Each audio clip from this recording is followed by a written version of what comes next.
यह मेरा अजुक टॉपिक यानी एक्सरसाइज पढ़ान एक्सरसाइज 13.2 अम कुछ निमन बास बेटा क्वेश्चन नंबर 3 मगर अमि क्वेश्चन ब्रो वन बत बेटा कि एक्सरसाइज 13.2 यानी अत मज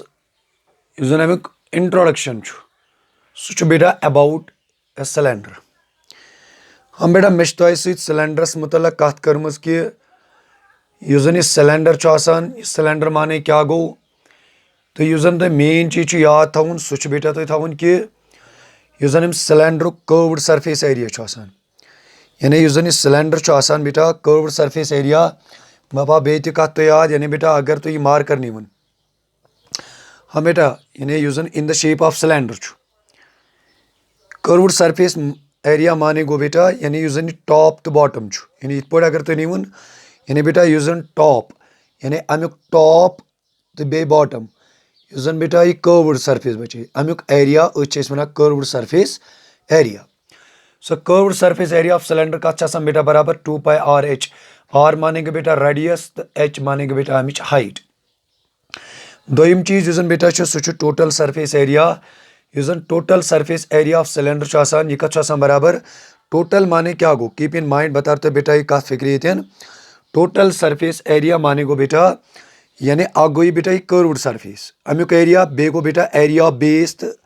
यानी इन दोन बेसन हुंद एरिया यानी इन दोन बेसन हुंद एरिया तो बे कर्व्ड सरफेसुक एरिया दोन बेसन हुंद एरिया यानी बेटा दोन बेसन हुंद एरिया बे कर्व्ड सरफेसुक एरिया इन त्रेनवनी हुंद सम वन बेटा टोटल सरफेस एरिया तो यह टोटल सरफेस एरिया कत बराबर that is equal to 2 pi r into h plus r हाँ बेटा अम मजीद मे वन फार्मूला यानी volume of cylinder that is equal to pi r square h r means radius तो एच मीनस गई बेटा हाइट वन बेटा क्वेश्चन नंबर 3 क्वेश्चन नंबर 3 क्या वन यानी मे अजु क्वेश्चन सह बेटा मे डिस्कस कर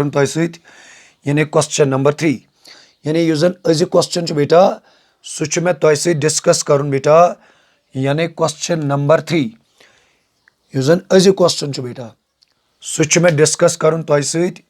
क्वेश्चन नंबर 3 यानी अजु क्वेश्चन सह बेटा क्वेश्चन नंबर 3 हाँ बेटा क्वेश्चन नंबर 3 क्या वन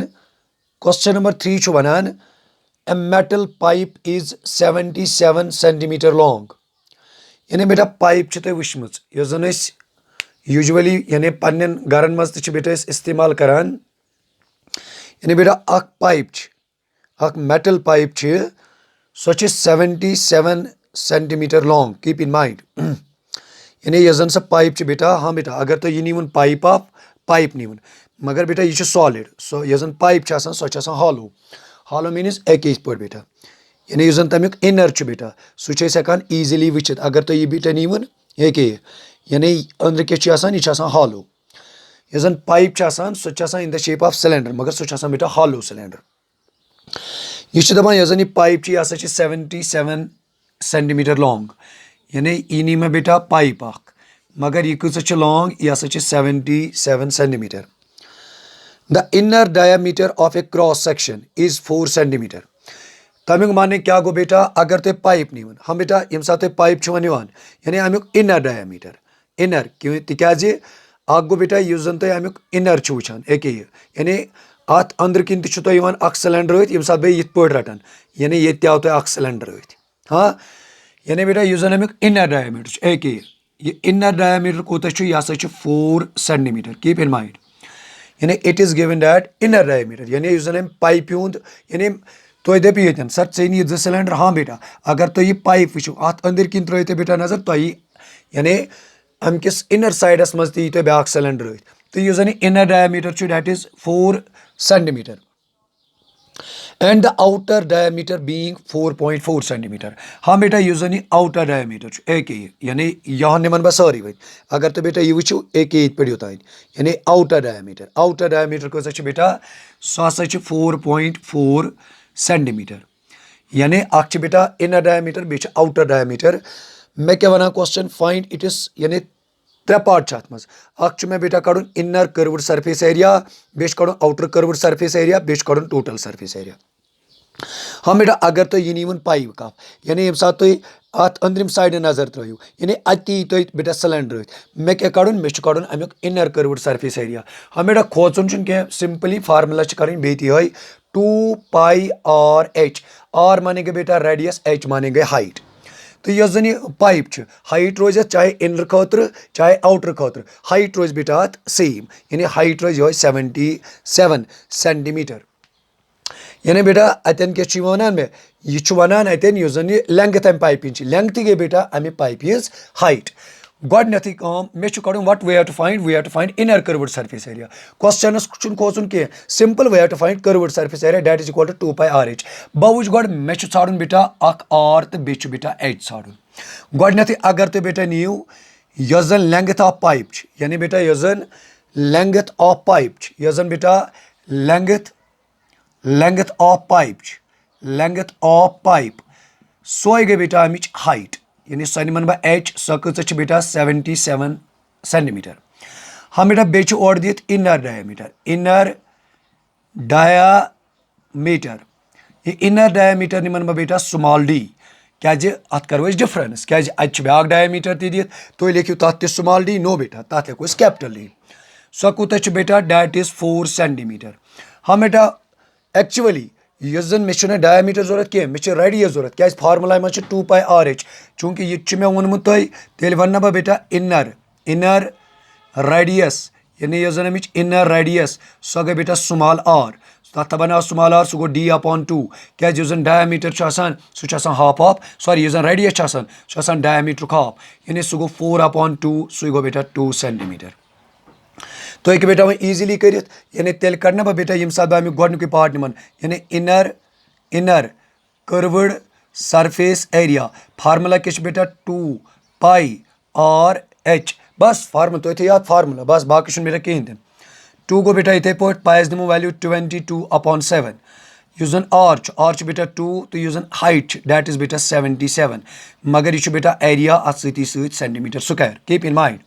हाँ बेटा ये करो सिंपलीफाई यानी 7 1 जा 7 11 जा ये 7 यानी 7 1 जा 7 7 11 जा गो बेटा 77 यम सात बेटा सिंपलीफाई करो यानी 2 × 22 इंटू बेटा करो 4 इंटू करो बेटा 11 यानी यम सात बेटा तो सिंपलीफाई करो यम सात मल्टीप्लिकेशन तो करो बेटा what we get 968 centimetre square यानी ये क्या करो तो बेटा कम अतन करो तो बेटा कम नमन करो इंटू तो यह जन अमुक यानी यह जन inner curved surface area inner curved surface area यानी 968 सेंटीमीटर स्क्वायर। तम पत क्या करो बेटा कम तम पत वन दोम outer curved surface area outer क्या गई यानी बेटा अगर यह बेटा पाइप हाँ यह आउटर गो बेटा ये यानी टॉप तो बॉटम वर गो अम पत क्या कर बेटा कम फार्मूला कर बेटा बेती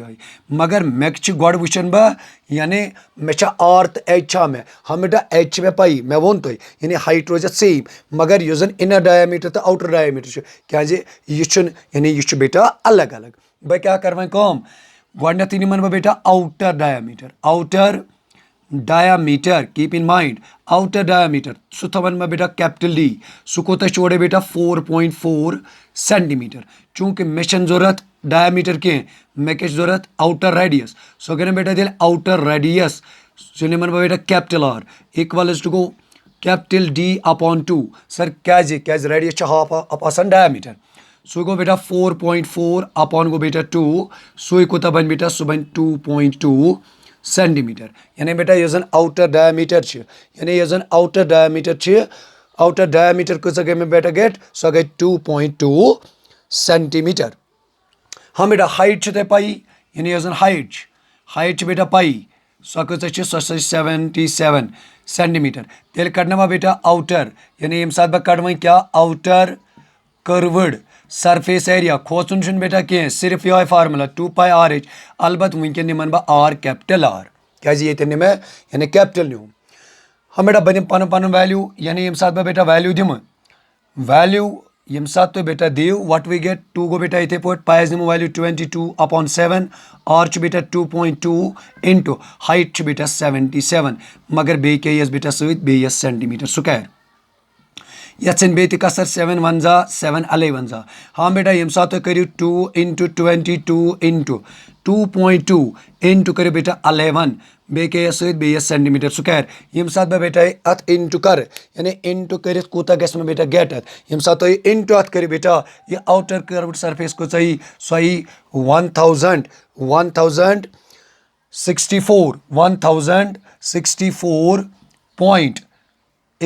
सेंटीमीटर स्क्वायर बस तुम बेटा कहें कर यानी यथ कर इंटू यानी बेटा मकल में अमिक 2 पार्ट इस जन वो 3 पार्ट बेटा कीप इन माइंड 3 पार्ट खतर यानी तथ मज वन बह तुम क्या कर मगर यन थो तुम बेटा गो कथ याद यानी यन कोर मे गेट इनर कर्व्ड सरफेस बे कोर आउटर कर्व्ड सरफेस एरिया मगर बे तो वन तुम बे कथ यस जन मे यम चैप्टर यानी ये साथ मे इंट्रोडक्शन अत चैप्टरस बेटा दित मे कोर तम सात तुम डिस्कस मे कोर तम सात तुम डिस्कस कि यह जन चैप्टर मेन चीज अत मज यानी यम जन मेंसुरेशन फार्मुलाई चाहे तो बेटा नीव क्यूबाइड नीव या सिलेंडर नीव या अम पे तुम बेटा बे पढ़ कह सॉलिड्स यथ मज कून पढ़ स्फीयर हेमिस्फीयर पढ़ यानी यम तमन फार्मुलाई चाहे कर्व्ड टोटल या वॉल्यूम यम फार्मुलाई बेटा तो याद थवनी तिकाज यम सात तुम वार क्लास 10th मज गो क्लास 10th मज यह चैप्टर पढ़ तो यम तत बेटा सेम सॉलिड तुम पढ़ तो तत बेटा यम फार्मुलाए यानी यूज करान यानी फार्मुलाए गस अलग अलग कह ना क्लास 9th मज अख सिलेंडर तत ब्याक सिलेंडर नो बेटा यानी मेन चीज तुम बेटा फार्मुलाए याद थवनी अम पत क्या कर बेटा अम पत कर यानी अम पत निमन बह अमुक बेटा वन पार्ट नंबर 3 मे दपान बेटा कर सा अमुक what we have to find it is total surface area माने क्या गो अमुक यानी बेटा यह जन पाइप अमुक वन बेटा तुम कड़न वन टोटल सरफेस एरिया यह टोटल सरफेस एरिया कित पट करो तो बेटा गेट अगर तो बेटा यह नी मे पाइप हालांकि तुम वनो तो बेटा इतन हे सरन नी 2 सॉल यानी 2 सिलेंडर हाँ मैं वो तुम जन पाइप अगर तुम अत अंदर किन त्रो नजर यह हालो माने गो बेटा यानी यह अंदर एम्प्टी एक यानी बेटा यह जन पाइप यानी यह हालो सिलेंडर हाँ वन मे दपान कड़ सा अमुक total surface area keep in mind यह टोटल सरफेस एरिया कित पट करो तुम बेटा अगर तुम पाइप वो यह पाइप तुम वो गो तुम क्या यानी कमुक एरिया ये अगर तुम बेटा यथ पट गो त्रो नजर यानी अमुक इनर कर्व्ड सरफेस गो यम सात मे अमि पाइप वन कड़न inner curved surface area keep in mind inner curved surface area यानी now we have to find it is total surface area यानी टोटल सरफेस एरिया बेटा how we determine the total surface area of this pipe keep in mind यानी तुम वो sir अस कित पट कड़ो तुम वो बेटा यह पाइप यम सात तुम नजर त्रो तुम यी ना बेटा गोडनथ अमुक इनर कर्व्ड सरफेस एरिया यानी एक बेटा बे क्या दोम गोस बेटा एक आउटर कर्व्ड सरफेस मगर अमे मजीद तो बेटा ब्याक चीज तो पाइप अगर तुम बेटा यह मोन पाइप यथ बेटा यह मोचर एक मोचर अगर तुम वो यानी यथ मज metal go keep in mind इस जन मेटल यह तुम वो ना सर तुम दपो सर कड़ो इनर कर्व्ड सरफेस एरिया गो ठीक ब्या गो बेटा कर्व्ड सरफेस गो ठीक मगर एक्चुअली मे पाइप कड़न बेटा टोटल सरफेस एरिया तुम वो सर गो इनर कर्व्ड सरफेस एरिया गो ठीक बे गो आउटर कर्व्ड सरफेस एरिया बेटा सह ठीक मगर दोम चीज वन सर यह मॉइस्चर तमन 2 सर्कुलर एंडसन हुंद कीप इन माइंड यमन 2 सर्कुलर एंडसन हुंद एरिया तथ एड यानी यम सात तुम पाइप बेटा कड़न क्या कड़न तुम वन अमुक टोटल सरफेस एरिया गो इनर कर्व्ड सरफेस एरिया बे गो दोम चीज आउटर कर्व्ड सरफेस एरिया मगर बेटा यह जन यह पाइप यानी एक यह तो मॉइस्चर बेटा अत मज ना यह मॉइस्चर तड मगर यम बेटा तुम कत यथ पड़ याद अगर बेटा यह निमन बह सिलेंडर यह निमन बह बेटा पाइप कीप इन माइंड यानी बह मान बेटा यह पाइप यम सात बेटा पाइप